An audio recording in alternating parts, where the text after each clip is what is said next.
Hey there, email enthusiasts. Welcome back to our channel, where we make tech simple and fun. Today, we're tackling something that's going to revolutionize how you manage your inbox: automatically labeling emails in Gmail for 2025. If you're tired of manually sorting through a flood of messages, this feature is a game changer. It helps you stay organized, prioritize important emails, and boost your productivity in just a few easy steps. Let's dive right in. First things first, make sure you're logged into your Gmail account. Once you're in, click on the gear icon in the top right corner to open Settings. From there, select See All Settings at the top of the drop-down menu.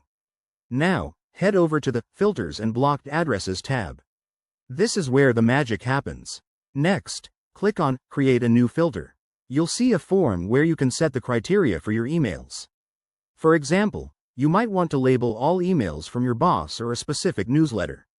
Enter details like the sender's email address, keywords in the subject, or even the presence of attachments.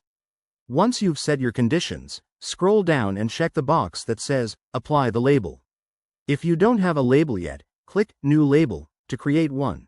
Give it a name like Work or Promotions for easy reference.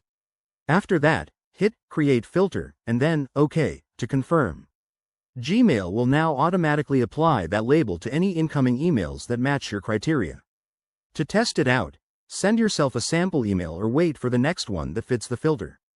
Pretty straightforward, right? One quick tip. You can edit or delete filters anytime by going back to the same tab.